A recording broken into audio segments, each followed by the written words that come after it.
ನಾನು ವೀರಸ್ವಾಮಿ ಮಗನೂ ಅಲ್ಲ, ಕುಮಾರಸ್ವಾಮಿ ಮಗನೂ ಅಲ್ಲ, ನಾನು ಮೈಲ್ಸ್ವಾಮಿ ಮಗ ಅಂತ. ನಾವು ರೇಟಿಂಗ್ ಕೊಡೋದು ನೋಡಿ ಸಿನಿಮಾ ನೋಡೋದನ್ನು ನೀವು ಮಾಡಬೇಡಿ. ನಿಮಗೆ ಇಷ್ಟ ಆದರೆ ಫಸ್ಟ್ ಪೇಸ್ಟ್ ಡಿಸೈನ್ ನೋಡಿಬಿಡಿ. ಸಿನಿಮಾ ನೋಡಾದ್ಮೇಲೆ ನಾವು ಹೇಳಿದ್ದು ಸರಿನಾ ತಪ್ಪ ನೀವು ಯೋಚನೆ ಮಾಡಿ. ಯಾಕಂದರೆ ನಿಖಿಲ್ ಕುಮಾರ್ ಅವರು ತುಂಬ ಎನರ್ಜೆಟಿಕ್, ತುಂಬ ಸ್ಪೀಡಾಗಿ ಮಾಡಿದ್ದಾರೆ. ಅದು ಪಾಸಿಟಿವ್ ಆಗಿ ನಾವು ನೋಡಿದಾಗ ತುಂಬ ಸ್ಪೀಡ್ ಅನಿಸುತ್ತೆ. ಅಂದರೆ ಎಷ್ಟೋ ಜನ ಅಕ್ಕಪಕ್ಕ ನಾನು ಅಬ್ಸರ್ವ್ ಮಾಡಿದಲ್ಲಿ ಕೂಡ ಆಡಿಯನ್ಸ್ ನಿದ್ದೆ ಮಾಡ್ತಾಯಿದ್ರು, ಬೋರ್ ಆಗುತ್ತೆ ಅಂತ ಎದ್ದು ಹೋಗ್ತಾಯಿದ್ರು. ವೈ ಬಿಕಾಸ್ 100% ಬಜಾರ್ ಸಿನಿಮಾ ಬಜಾರಲ್ಲಿ ನಿಲ್ಲುತ್ತೆ.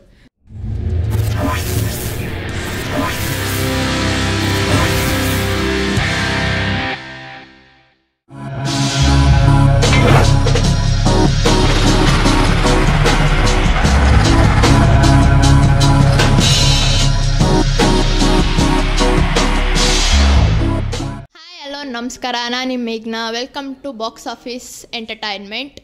ಸಿನಿಮಾ ವಿತ್ ಮಾ ಕಾರ್ಯಕ್ರಮಕ್ಕೆ ಸ್ವಾಗತ, ಸುಸ್ವಾಗತ. ಸರ್, ನಿಮಗೂ ಕೂಡ ಸ್ವಾಗತ. ಹೇಗಿದ್ದೀರಾ ಸರ್? ನಮ್ಮ ಚಾನಲ್ಗೆ ನಮಗೆ ಸ್ವಾಗತನಾ? Anyway, thank you. ನಾನು ತುಂಬ ಚೆನ್ನಾಗಿದ್ದೀನಿ. ನೀವು ಹೇಗಿದ್ದೀರಿ? ಸಖತ್ತಾಗಿದ್ದೀನಿ. ನೀವೆಲ್ಲರೂ ಹೇಗಿದ್ದೀರಿ? ಐ ಹೋಪ್ ಎಲ್ಲರೂ ಚೆನ್ನಾಗಿರ್ತಾರೆ. ಯಾಕಂದರೆ ಈ ವರ್ಷ ಒಳ್ಳೊಳ್ಳೆ ಫಿಲಮ್ ರಿಲೀಸ್ ಆಗಿದೆ, ಒಳ್ಳೆ ರಿವ್ಯೂ ಕೊಟ್ಟಿದೆ, ಒಳ್ಳೆ ಕಲೆಕ್ಷನ್ಸ್ ಆಗಿದೆ. ಓ ಹೌದಾ? ಯಾಕೆ ಸರ್ ಡೌಟಲ್ಲಿ ಕೇಳ್ತಾ ಇದ್ದೀರಾ? ಎಲ್ಲ ಸಿನಿಮಾಗಳು ನೋಡೋ ನೀವೇ. ನಾನು ಅನುಮಾನದಲ್ಲಿ ಹೌದಾ ಅಂತ ಕೇಳಿಲ್ಲಮ್ಮ, ಆಶ್ಚರ್ಯದಲ್ಲಿ ಕೇಳಿದೆ ಹೌದಾ ಅಂತ.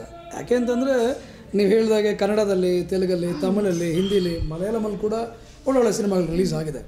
ಅಂದರೆ ಇಲ್ಲಿ ಎಲ್ಲ ಸಿನಿಮಾಗಳು ಒಳ್ಳೆ ರಿವ್ಯೂಗಳನ್ನು ತಗೊಂಡು ಬಂದಿಲ್ಲ.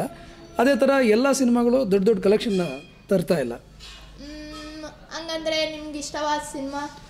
ನನಗೆ ಇಷ್ಟವಾದ ಸಿನಿಮಾ ತೆಲುಗಲ್ಲಿ F2 ಅಂತ ಒಂದು ಸಿನಿಮಾ ಇದೆ, ತುಂಬ ಚೆನ್ನಾಗಿದೆ.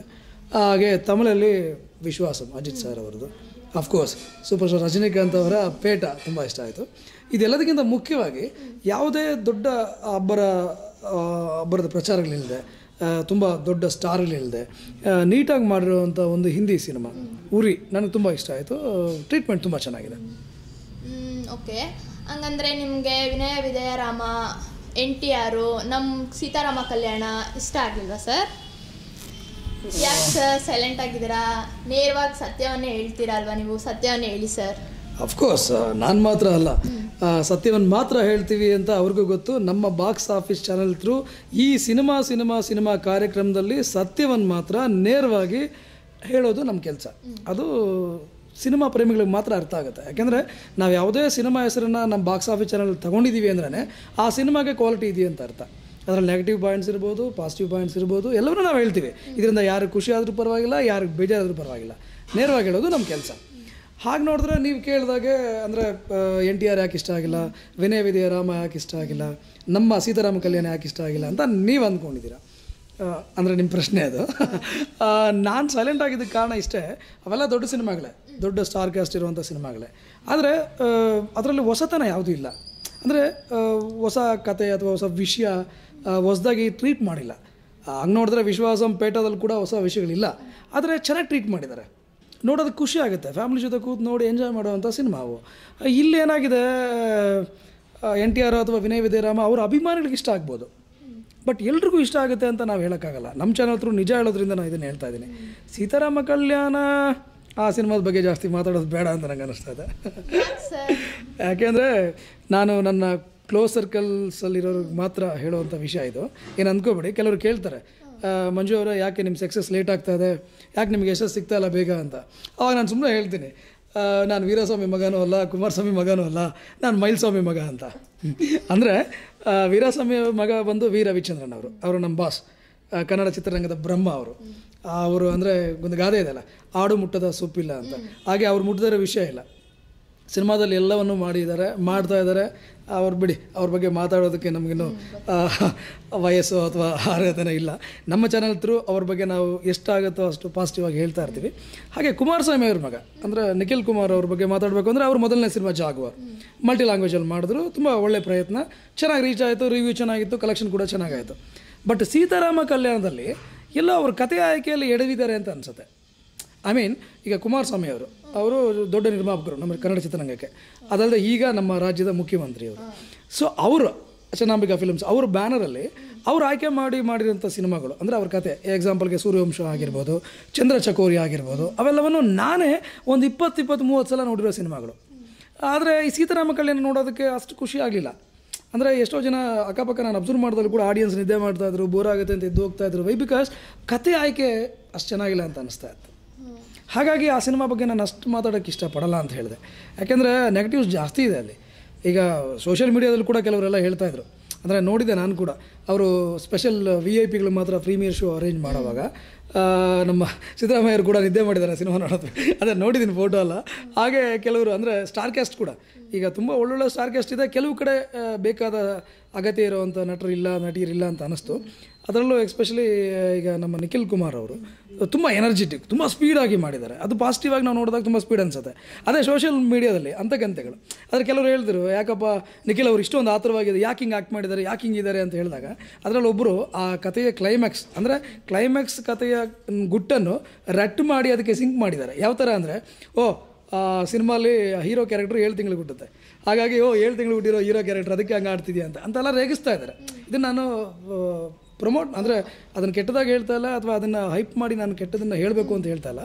ಸಿನಿಮಾ ಕತೆ ಆಯ್ಕೆ ಚೆನ್ನಾಗಿದ್ದಿದ್ರೆ, ಅಫ್ಕೋರ್ಸ್ ಹರ್ಷ ಡೈರೆಕ್ಟ್ರು, ನಮಗೂ ಗೊತ್ತು, ಅವ್ರ ಗೆಳೆಯಿಂದ ಒಳ್ಳೆ ಸಿನಿಮಾಗಳು ಅಂದರೆ ಬಜರಂಗಿ ಅಥವಾ ಒಳ್ಳೆ ಸಿನಿಮಾಗಳು ಮಾಡಿದ್ದಾರೆ ಅವರು. ಮೊನ್ನೆ ಅಂಜನಿ ಪುತ್ರ ಆಲ್ಸೋ ರೀಮೇಕ್ ಸಿನಿಮಾ ಆದರೂ ಕೂಡ ಚೆನ್ನಾಗಿ ಕಟ್ಕೊಟ್ರು. ಇದರ ಸೀತಾರಾಮ ಕಲ್ಯಾಣ ಕತೆ ಆಯ್ಕೆಯಲ್ಲಿ ಅವರು ಎಡವಿದ್ದಾರೆ, ಅಥವಾ ಮೇಕಿಂಗಲ್ಲೆಲ್ಲೋ ಸ್ವಲ್ಪ ಹೆವಿ ಆಗಿದ್ದರೂ ಕೂಡ ಅಷ್ಟು ಜನಕ್ಕೆ ಇಷ್ಟ ಆಗೋ ಥರ ತಂದಿಲ್ಲ ಅನ್ನೋದು ನನಗೆ ಅನಿಸ್ತಾ ಇದೆ. ಆ್ಯಕ್ಷನ್ಸು ಅಬ್ಬರ ಇದೆ. ರಾಮ್ ಲಕ್ಷ್ಮಣ್ ಅವರು ಫೈಟ್ ಮಾಸ್ಟರ್ಸು ತುಂಬ ಚೆನ್ನಾಗಿ ಮಾಡಿದ್ದಾರೆ ಫೈಟ್ಸು. ಬಟ್ ಅದು ನಮಗೆ ಅಂದರೆ ಕನ್ನಡ ಆಡಿಯನ್ಸ್ಗೆ ಜೀರ್ಣಿಸ್ಕೊಳಕ್ಕಾಗ್ತಾಯಿಲ್ಲ. ಯಾವುದೋ ತೆಲುಗು ಸಿನಿಮಾ ರೇಂಜಲ್ಲಿ ಫೈಟ್ ಮಾಡ್ತೀವಿ ಅಂತ ಅಂದ್ಕೊಂಡು ಏನೋ ಬೇರೆ ಥರ ತೊಗೊಂಡು ಹೋಗಿದ್ದಾರೆ ಅಂತ ನನಗೆ ಫೀಲ್ ಆಯಿತು. ಅದಕ್ಕೆ ಆ ಸಿನಿಮಾ ಬಗ್ಗೆ ಅಷ್ಟು ಮಾತಾಡಲ್ಲ ಅಂತ ಹೇಳ್ತಾ ಇದ್ದೀನಿ. ಬಟ್ ನೀವು ಕೇಳ್ತಾ ಇದ್ದೀರಾ, ಒಟ್ಟಿನಲ್ಲಿ ಸಿನಿಮಾ ಎಲ್ಲರೂ ನೋಡಬೇಕು. ಈಗ ನಾನು ಊರಿನ ಎಲ್ಲರೂ ನೋಡಿ ಅಂತ ನಾನು ಒತ್ತಾಯಪೂರ್ವಕವಾಗಿ ನಾನು ರಿಕ್ವೆಸ್ಟ್ ಮಾಡ್ಬೋದು, ಒಂದು ಸಲ ಆದರೂ ಊರಿ ಸಿನಿಮಾ ನೋಡಿ ಅಂತ. F2 ಒಂದ್ಸಲ ಆದರೂ ನೋಡಿ ಖುಷಿ ಆಗ್ತೀರಾ ಅಂತ. ಬಟ್ ಸೀತಾರಾಮ ಕಲ್ಯಾಣ ಎಲ್ಲರೂ ಹೋಗಿ ನೋಡಿ ಅಂತ ನಾನು ಹೇಳೋಕ್ಕಾಗಲ್ಲ. ನಮ್ಮ ಚಾನಲ್ ಥ್ರೂ ಅದನ್ನು ಪ್ರಮೋಟ್ ಮಾಡಲ್ಲ. ಯಾಕೆಂದರೆ ಅದರಲ್ಲಿ ಅಷ್ಟು ಮುಖ್ಯವಾದ ಅಂಶಗಳಿಲ್ಲ, ಹೊಸದಾಗಿ ಏನು ಟ್ರೀಟ್ಮೆಂಟಲ್ಲಿ ಹೊಸತನ ಇಲ್ಲ. ಸೊ ಹಾಗಿದ್ರೆ ಸೀತಾರಾಮ ಕಲ್ಯಾಣಗೆ ಔಟ್ ಆಫ್ 5 ಎಷ್ಟು ರೇಟಿಂಗ್ ಕೊಡ್ತೀರಾ ಸರ್? ಔಟ್ ಆಫ್ 5 ರೈಟಿಂಗ್ ಕೇಳ್ತಾ ಇದ್ದೀರಾ? ನಮ್ಮ ಬಾಕ್ಸ್ ಆಫೀಸ್ ಚಾನಲ್ನಲ್ಲಿ ಸಿನಿಮಾ ಕಾರ್ಯಕ್ರಮದಲ್ಲಿ ಸಿನಿಮಾಗಳ ರಿವ್ಯೂ ಕೊಟ್ಟಿದ್ದೀವಲ್ಲ, ಎಲ್ಲೂ ನಾವು ರೇಟಿಂಗ್ ಕೊಟ್ಟಿಲ್ಲ. ಅಫ್ಕೋರ್ಸ್ KGF ಕೊಟ್ಟಿದ್ವಿ, ಯಾಕೆಂದರೆ ಅದು ಭಾರತಾದ್ಯಂತ, ಯಾಕೆ ಜಗತ್ತಾದ್ಯಂತ ಒಂದು ಹೆಸರು ಮಾಡಿದಂಥ ಸಿನಿಮಾ, ಕನ್ನಡ ಚಿತ್ರರಂಗದ ವ್ಯಾಪ್ತಿನ ದೊಡ್ಡದು ಮಾಡಿದಂಥ ಸಿನಿಮಾ. ಹಾಗಾಗಿ ಆ ಸಿನಿಮಾ ರೇಟಿಂಗ್ ಕೊಟ್ಟಿದ್ವಿ. ಈಗ ಸೀತಾರಾಮ ಕಲ್ಯಾಣದ ಬಗ್ಗೆ ಕೇಳ್ತಾ ಇದ್ದೀರಾ. ಔಟ್ ಆಫ್ 5 ನಾನು ಕೊಡ್ತಾ ಇರೋ ರೇಟಿಂಗ್ ಒಂದೇನಾ ಸರ್? ಅದೇ ಜಾಸ್ತಿ ಅನ್ಸುತ್ತಮ್ಮ, ಯಾಕೆಂದರೆ ಇರೋ ಸತ್ಯನ ನಾವು ಹೇಳ್ತೀವಿ ನಮ್ಮ ಚಾನಲ್ ಹತ್ರ. Out of 5 1. ಹಾಗಿದ್ರೆ ಬಜಾರು, ಮಿಸ್ಟರ್ ಮಜ್ನು ಅದಕ್ಕೆಲ್ಲ ಎಷ್ಟು ರೇಟಿಂಗ್ ಕೊಡ್ತೀರಾ sir? Mister Majnu Telugu cinema ಮತ್ತು ನಮ್ಮ ಬಜಾರ್ ಸಿನಿಮಾ ರೇಟಿಂಗ್ ಕೇಳ್ತಾ ಇದ್ದೀರಾ. ಆ ಸಿನಿಮಾಗಳ ಬಗ್ಗೆ ರೇಟಿಂಗ್ ಕೊಡೋಕ್ಕೆ ಮುಂಚೆ ಆ ಸಿನಿಮಾಗಳ ಬಗ್ಗೆ ಮಾತಾಡೋರು ಚೆನ್ನಾಗಿರುತ್ತೆ. ಅಂದರೆ ಮಜ್ನು ಬಗ್ಗೆ ಜಾಸ್ತಿ ಮಾತಾಡೋದು ಬೇಡ. ಸಿನಿಮಾಗೆ ಕಲೆಗೆ ಭಾಷೆ ಇಡ್ತಾ ಇಲ್ಲ. ಮಜ್ನು ತೆಲುಗು ಸಿನಿಮಾ ಆದರೂ ಕೂಡ ಮಿಸ್ಟರ್ ಮಜ್ನು ಬಗ್ಗೆ ತುಂಬ ಹೇಳೋಕ್ಕಿಲ್ಲ. ಒಳ್ಳೆ ಲವ್ ಸ್ಟೋರಿ. ನಮ್ಮ ಅಕ್ಕಿನೇನಿಯವರ 3ನೇ ಸಿನಿಮಾ, ನಿಜವಾಗ್ಲೂ ನೋಡ್ಬೋದು, ಒಳ್ಳೆ ಸಿನಿಮಾ ಅದು.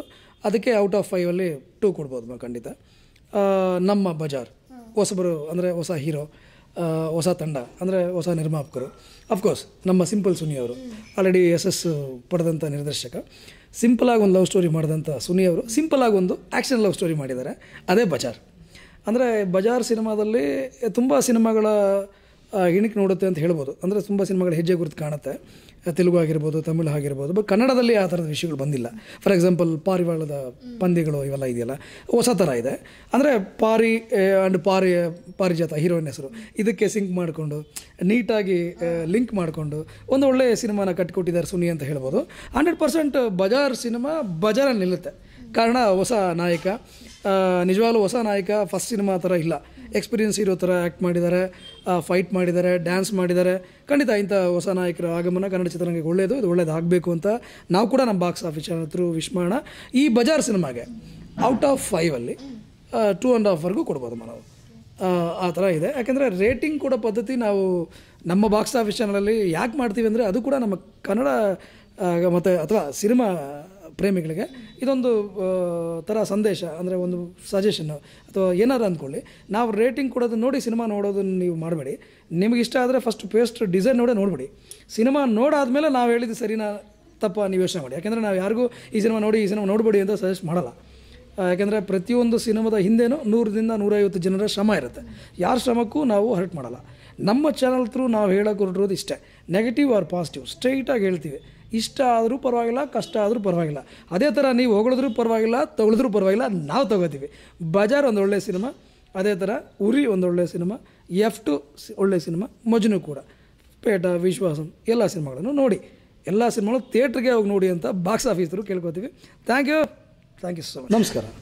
ನಿಮಗೂ ಕೂಡ ಥ್ಯಾಂಕ್ ಯು ಸರ್. ನಮಸ್ಕಾರ.